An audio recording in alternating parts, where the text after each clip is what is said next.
Alors, bienvenue à toutes et à tous dans cette nouvelle vidéo. Alors, j'ai pas pu la faire hier, on a des difficultés à arriver à les faire jeudi.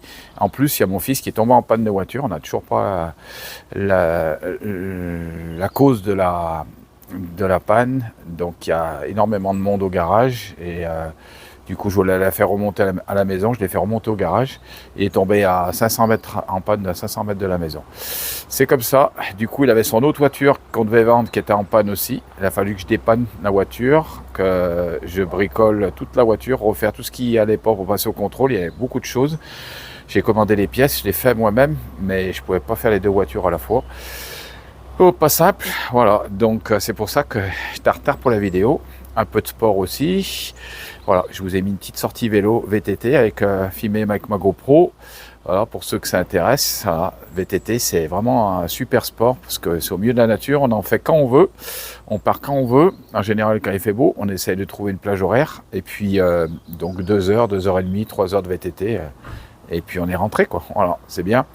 Et en plus, on découvre des nouveaux paysages parce qu'avec les GPS, on peut télécharger des parcours, les mettre dessus.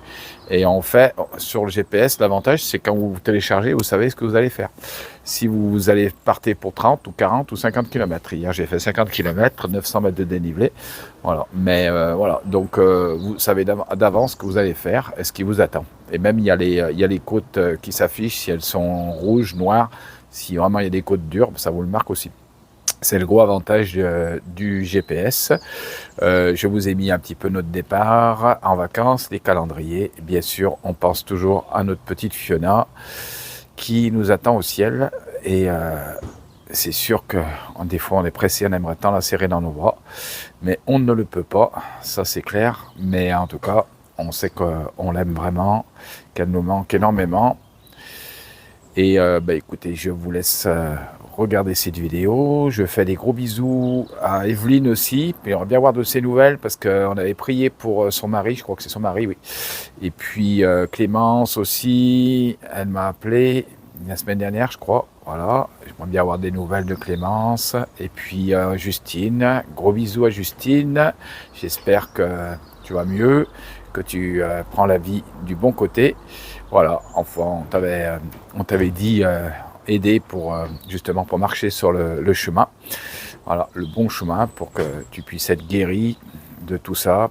En tout cas, voilà, de tout ton passé, de toutes les choses. Voilà. C'est vrai que, comme je le dis souvent, quand un arbre n'a pas de bonnes racines, eh bien, il va pousser de façon tordue. Donc, et souvent, on remarque les gens qui n'ont pas eu de père, n'ont pas de repère. Et ça peut être une mère aussi, hein.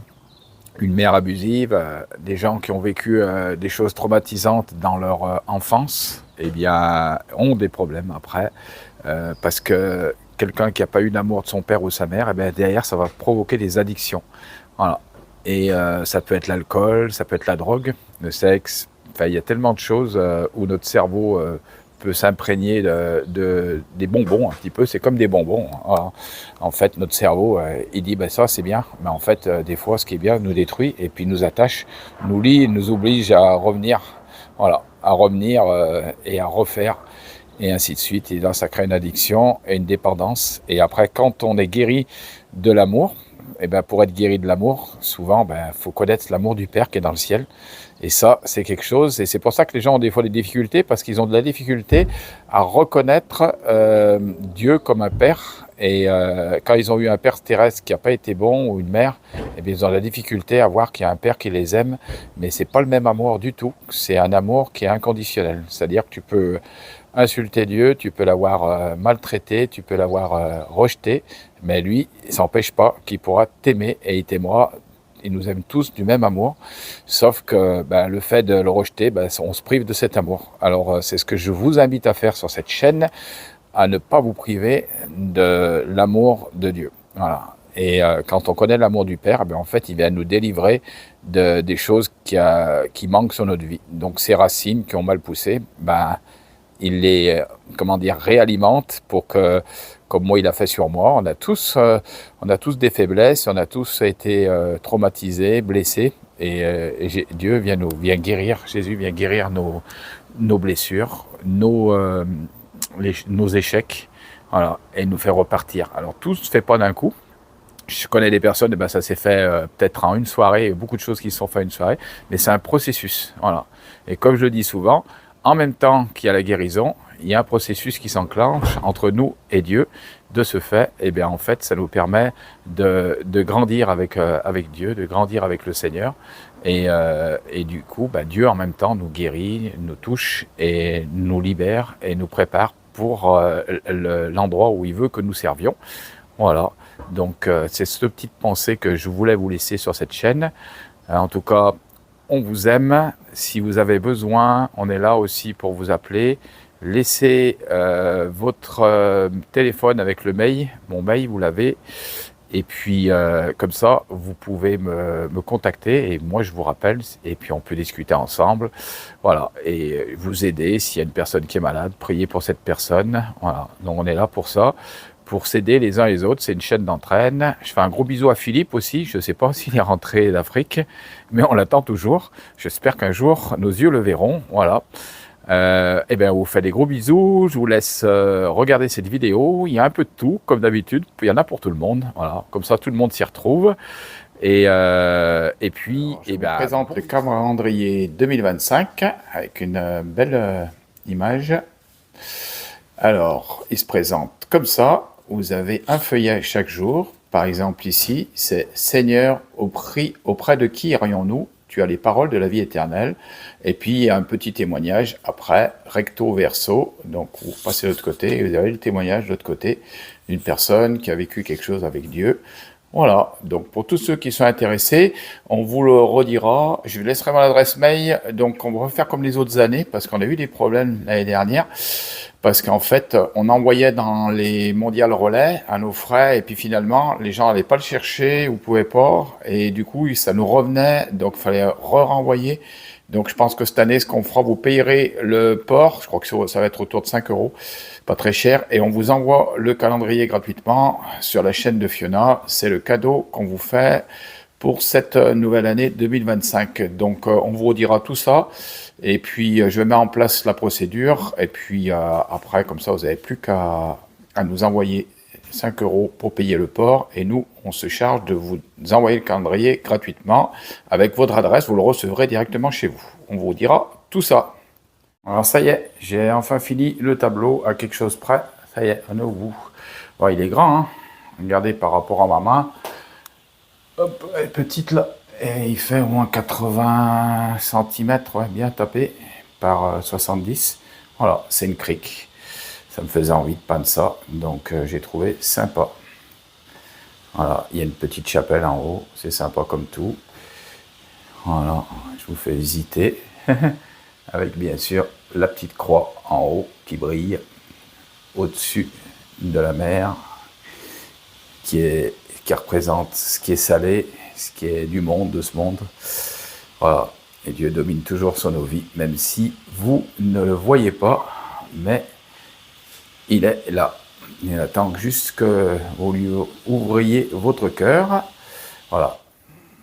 Alors, aujourd'hui, on est mardi et je suis avec Laurence. Donc, on a fait de la pâte à modeler qui sèche toute seule. C'est des petites boules comme ça, avec un sapin dessus. Ça, c'est avec une tête de reine ou de cerf, je sais pas. Et là, il y a des petites boules normales, basiques. Donc, comme on vous dit, on a préparé Noël un peu avant l'heure. Alors là, elle m'a appris à faire les petits nœuds avec une simple fourchette et un ruban à tissu. Regardez. Voilà. Donc là où il y a les petits nœuds, c'est pour les filles. Et pour les garçons, on a une belle écharpe. Et voilà. Donc voilà, on en a fait plein de petits. Comme ça, voilà. Ensuite, on ira attendre 48 heures. Et je reviendrai lundi chez Lolo pour peindre tout ça, les pulls, tout ça. Et puis on a fait un petit bol. C'est de la vaisselle pour les poupées. Enfin, pour Eliana. Ou moi, je sais pas. Et donc voilà, Ensuite, on s'est bien amusé et ouais, c'était trop bien. Et gros bisous. Voilà. On vous aime. Coucou. Alors aujourd'hui, on a fait des trucs de Noël. On a fait des affaires, des choses. On a la céramique à sécher et ben on fait place à la peinture. Regardez, on a commencé un petit peu à peindre. Alors ça, ce sera pour ma copine. Et ça, ce sera pour... Vous allez voir. Je vous montrerai dans notre vidéo. Bisous. Naomi, qu'est-ce que tu nous as fait de beau? J'ai fait avec Laurence mardi, du coup, de la poterie à moitié. Ouais. J'ai mis dans un bol... j'ai mis dans un bol ça. À la base, c'était mou, du coup, je l'ai mis. Puis après 48 heures, ça a pris forme. Voilà. Du coup, maintenant, je le peins. Ok. C'est pour papa et maman, mais... Alors le jardin, eh ben ça y est, ça commence à être bien fini. Les tomates, ben on a mangé les dernières, il n'y en a plus. On en a ramassé 70 kilos cette année. J'avais mis 18 pieds, mais alors ça a donné quelque chose d'extraordinaire. Voilà, j'ai de la roquette là-bas qui pousse au fond. J'ai un peu des blettes. Les derniers concombres sont là.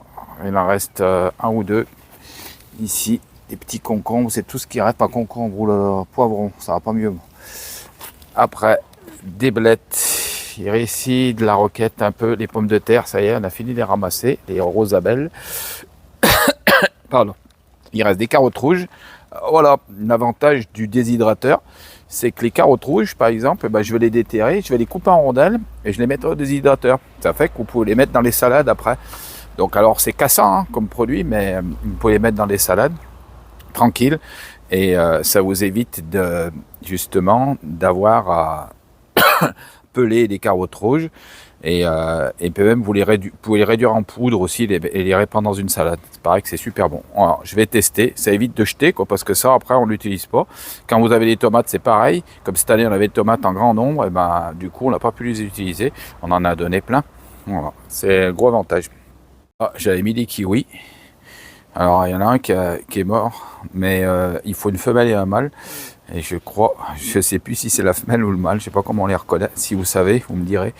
J'ai mis un figuier aussi, et puis des framboisiers là derrière le jardin. Là, ils sont en train de construire une maison à côté de chez nous. Voilà. Donc là, il reste encore une belle petite fraise ici. Et je sais pas si je la mangerai parce qu'on sera parti. Voilà. Et là, regardez ce que j'ai fait. Je vais vous montrer. J'ai fait un bac là. Tout le long, et l'année prochaine il y aura des fraises, et là c'est tout des fraises tout le long. J'ai mis différentes variétés pour qu'on en ait tout le temps jusqu'au mois d'octobre. Je pense qu'on en aura l'année prochaine. Regardez tout ça, et là j'ai fait mon bac à compost au fond. Voilà, ici ça fait qu'on met les dernières tomates, ce qui reste qui était pas bon, on est obligé de le jeter, et là j'ai mon bac à compost pour l'année prochaine pour fumer ma terre. Voilà, c'est presque en haut. Petit tour, sympa, chèrement de route, beaucoup de chemin, bien comme on aime.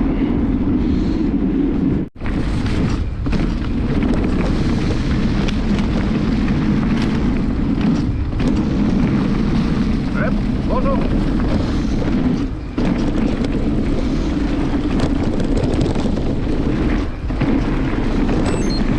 Un petit saut.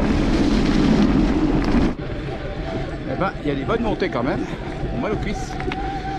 Allez, avec l'habitude, ça passe crème, on va dire. Voilà. Tranquille, tranquille. On va se mettre dans le rouge. Bien gérer les montées. Et c'est bon. Se nourrir quand il faut. Une petite goulée d'eau toutes les 10 minutes. Admirer le beau paysage. C'est parti pour un petit peu de descente. Pas très longue, mais on va monter en haut là-haut. Il y a une petite tour et on monte là-haut.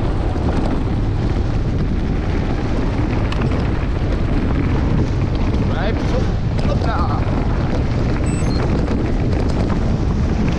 Impeccable. La route comme ça de pierre. Personne, on peut y aller. Impeccable.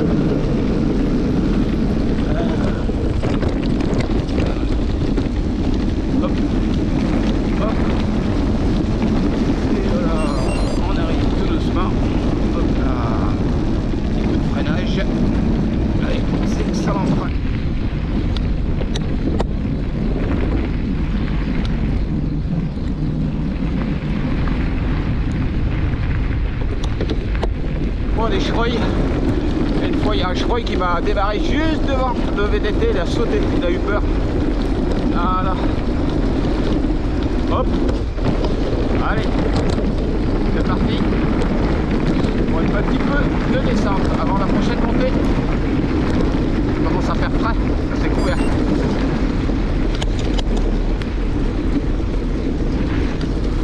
Descente bien au qui vole, mais il faut rester concentré. La config du terrain, hop là. Là c'est quand même plus technique. Faire attention, se faire tirer les bras par les fenêtres. Hop là. Se mettre un peu à l'arrière. Quand même les fesses au-dessus de la route arrière. Là, ça compense le poids.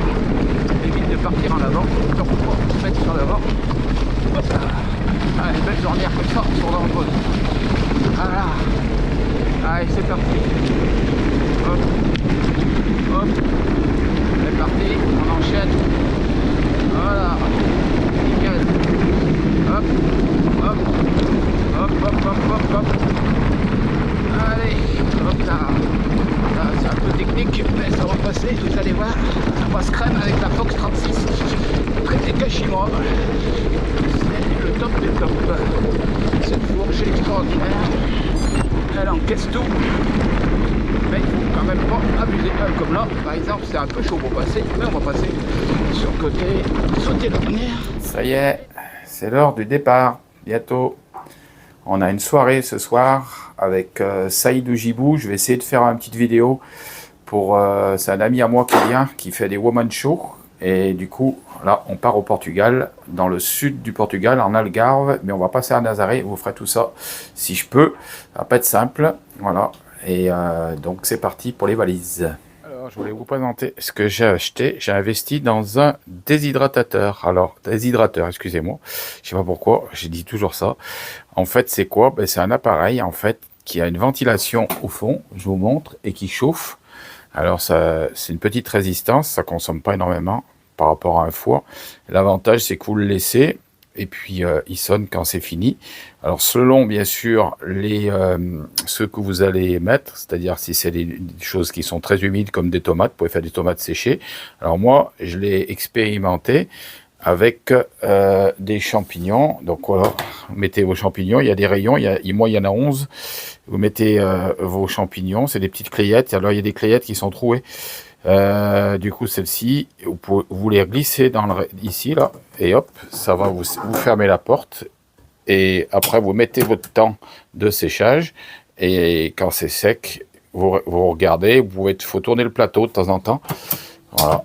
Je vous montre, ça peut vous servir pour vous, parce que des fois on n'a pas beaucoup de place et au lieu de congeler, ça conserve les aliments. Par contre, il ne faut pas trop les faire chauffer, c'est-à-dire qu'il faut faire, si c'est humide, la première heure à 75 degrés et puis après les autres heures à 45 degrés. Vous tournez le plateau, comme ça la ventilation de la bosse, ça sèche un peu plus derrière que devant et hop, au milieu, à la mi-cuisson. Et puis après, vous mettez ça dans un bocal. Alors moi, ce que j'ai fait hier, j'ai tenté des oignons. J'avais des oignons, il faut bien les couper finement et la même épaisseur. Donc au robot, je les ai coupés. Et regardez, voilà les oignons. Donc l'avantage, c'est quand vous cuisinez, vous n'avez plus qu'à prendre quelques oignons, vous les mettez dans votre mélange et après, ça évite de peler des oignons. Là, on fait tout à la fois et au moins vous êtes tranquille. Alors là, là-dedans, il y a au moins 4-5 oignons. Ça diminue de 70%. Alors, on peut faire plein de choses avec des fruits. Comme moi, je fais un peu de sport. Du coup, c'est sympa d'avoir des fruits secs à manger. Bananes, kiwi, mangue, voilà, on peut faire plein de choses avec. Donc je vous referai des vidéos pour ceux qui sont intéressés, c'est super. On peut même faire de la viande, du poisson aussi. Voilà. Alors moi j'ai les oignons par contre, ça et l'ail, si vous faites de l'ail, vous pouvez faire des condiments, vous pouvez faire aussi, vous savez, vos bouillons de légumes bio, en prenant juste des feuilles que vous mettez séchées, vous les broyez avec un peu de carottes, tout, et ça vous fait votre poudre que vous mettez, vous incorporez dans une soupe, voilà, ou dans une viande quand vous cuisinez. Voilà. Donc c'est le gros avantage, c'est que ça tient pas de place après. Voilà. Et puis ça vous évite de remplir le congélateur. Nous on n'a pas un gros congélateur, il est incorporé au frigo et du coup c'est pratique parce que ça va nous aider pour pouvoir ranger pas mal d'affaires. Alors moi j'ai acheté une machine en plus pour mettre sous vide, je vous ferai voir. Et comme ça au moins, hop, je le mets dans... Là les champignons, je vais les mettre dans un sachet et ça sera nickel. Bon, Antoinette est en train de se préparer. Et eh ben, elle m'a chargé de vous faire de gros bisous et vous fait ciao, ciao, ciao, ciao.